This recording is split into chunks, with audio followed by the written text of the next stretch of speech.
Oke, mulai. Assalamualaikum warahmatullahi wabarakatuh. Oke, tak back dulu.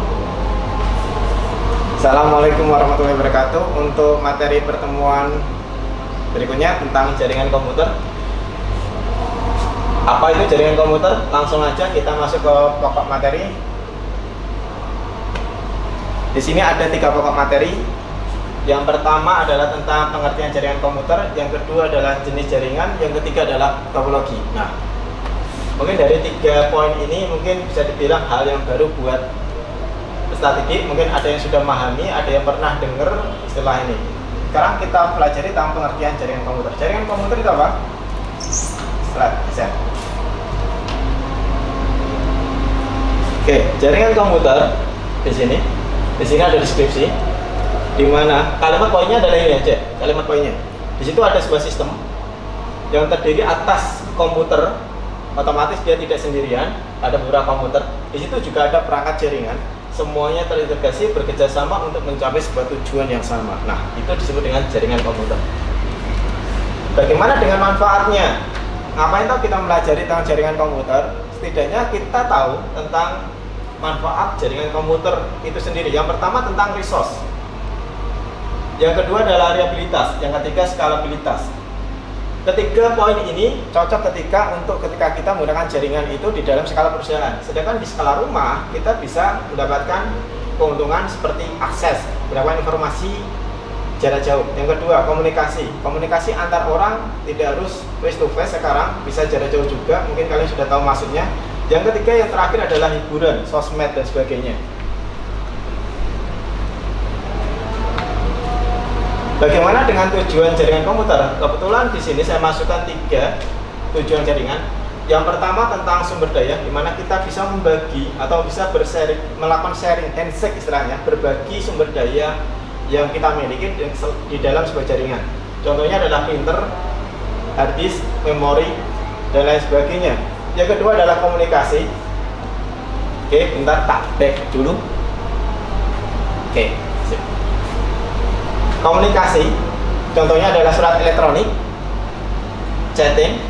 Yang ketiga adalah tentang keberadaan informasi, yaitu contohnya adalah pengaksesan memori atau pengaksesan informasi melalui web browser.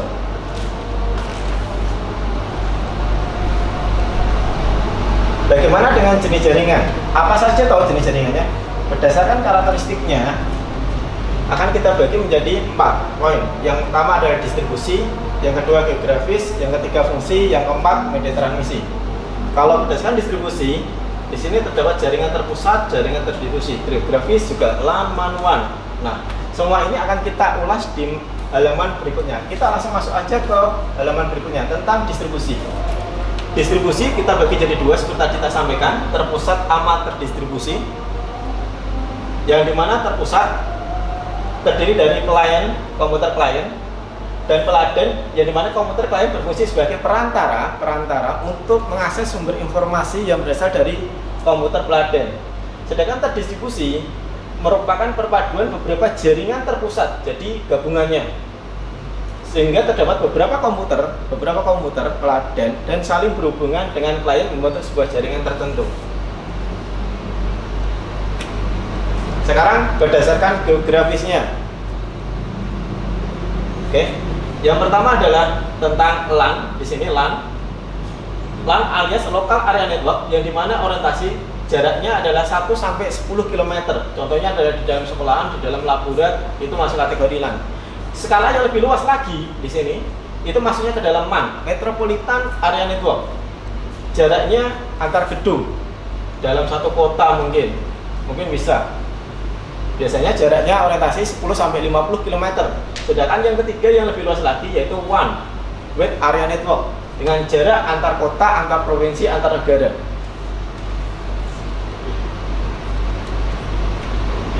Berdasarkan fungsi jaringan komputer ada 2. Yang pertama sebagai client server, yang kedua adalah peer to peer. Kalau di sini bisa dilihat ada satu yang menjadi peladen, yang satu menjadi klien. Sedangkan peer to peer, jaringan itu dari ujung ke ujung ditunjukkan dengan komputer yang saling mendukung.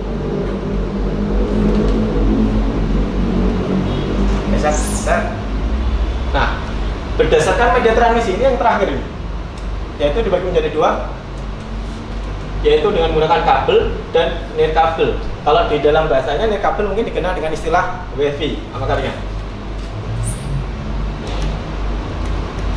Sekarang masuk ke poin materi ketiga, yaitu topologi jaringan. Topologi jaringan komputer kita masukkan dalam 4: topologi ring, bus, star, mesh, 5 ya, tree. 1, 2, 3, 4, 5, oh iya, 5, saya lupa. Topologi ring. Kalau topologi ring itu apa? Kalau bisa diperhatikan, di sini ada gambar, ada workstation, ada file server, semuanya saling terhubung. Tapi memiliki kelebihan, yaitu apa? Instalasi cukup mudah ketika dibuat jaringannya, aliran data cukup cepat, dan kekurangannya gimana? Ketika terjadi kerusakan di satu titik, akan mengganggu jaringan yang lain. Bagaimana dengan topologi berikutnya, topologi bus?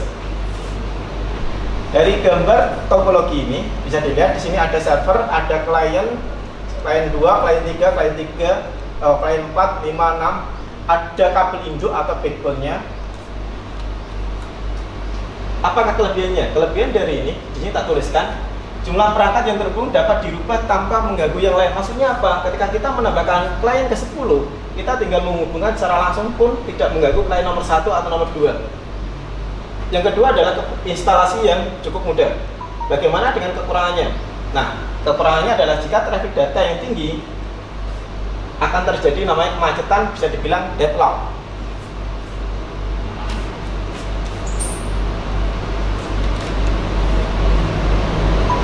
Topologi yang ketiga adalah topologi star. Di sini bentuknya sudah kelihatan. Di sini ada PC server, ada workstation, ada klien 1, 2, 3, ada hub. Menghubungkan host ke titik utama menggunakan hub atau switch. Nah, kelebihannya adalah apa?